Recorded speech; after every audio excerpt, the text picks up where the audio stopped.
Welcome to టీ10. పంటలకు కనీస మద్దతు ధర ప్రకటించాలని కోరుతూ రైతు నేత జగ్జీత్ సింగ్ దల్లేవాల్ 50 రోజులుగా చేస్తున్న ఆమరణ నిరాహార దీక్షకు మద్దతుగా 111 మంది రైతులు ఆమరణ దీక్ష మొదలుపెట్టారు. హర్యానాలోని కనౌరి సరిహద్దుల్లో నల్ల దుస్తులు ధరించి బుధవారం నిరసనకు దిగారు. రైతులు చేపడుతున్న ఈ ఆమరణ దీక్షను అడ్డుకునేందుకు హర్యానా బార్డర్ సమీపంలో భారీగా పోలీసులు మోహరించారు. అయితే దల్లేవాల్ ఆమరణ నిరాహార దీక్ష నేటితో 50వ రోజుకు చేరుకుంది. ఆయన కేవలం నీళ్లు సేవిస్తూ ఇన్నాళ్లు గడిపారు. ఇప్పుడు నీళ్లు తాగటం కూడా ఇబ్బందిగా మారినట్టు రైతులు పేర్కొన్నారు. అవయవాలు దెబ్బతినే అవకాశం ఉన్నట్టు ఆందోళన వ్యక్తం చేశారు. దల్లేవాల్ ఏమీ తినటం లేదని ఇటీవల రైతులు తెలిపారు.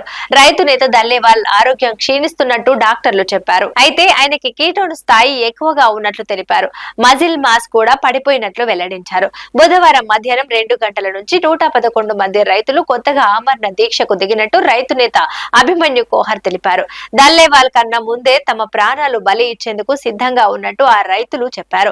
రైతుల పంటలకు కనీస మద్దతు ధర చట్టం చేయాలని నిరవధిక నిరాహార దీక్ష చేస్తున్న రైతు నేత దల్లేవాల్ ఆరోగ్యం స్థిరంగా ఉందని పంజాబ్ రాష్ట్ర ప్రభుత్వం చెప్పడంతో సుప్రీంకోర్టు ఆయన రక్త పరీక్షల ఫలితాలను అందజేయాలని ఆదేశించింది. కనౌరి సరిహద్దుల్లో జగ్జీత్ సింగ్ దల్లేవాల్ ఆమరణ నిరాహార దీక్ష 50వ రోజు పూర్తి చేసుకుంది.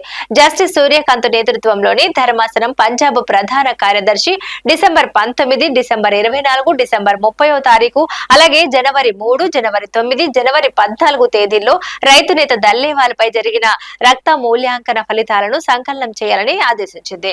సంకలనం చేసిన ఫలితాలను ఢిల్లీలోని all India institute of medical sciences director ఏర్పాటు ప్రతిపాదించిన వైద్య బోర్డు నుంచి నిపుణుల అభిప్రాయాన్ని తీసుకోవాలని అత్యున్నత న్యాయస్థానం తెలిపింది.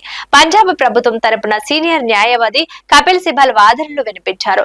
దల్లేవాల్ ను ఆసుపత్రికి తరలించడంపై ఉన్న ప్రతిస్తంభనను పరిష్కరించడానికి సమర్థవంతమైన చర్యలు జరుగుతున్నాయని పేర్కొన్నారు. హర్యానా రాష్ట్రం తరపున హాజరైన సొలిసిటర్ జనరల్ తుషార్ మెహతా కేంద్ర ప్రభుత్వానికి అనేక అంశాలు భారంగా ఉన్నాయని, ఈ సమస్యను మరింత తీవ్రతరం చేయకూడదని కేంద్రం తరపున వాదించారు. ఇది ఇవాల్టి న్యూస్. చూస్తూనే ఉండండి టీ10.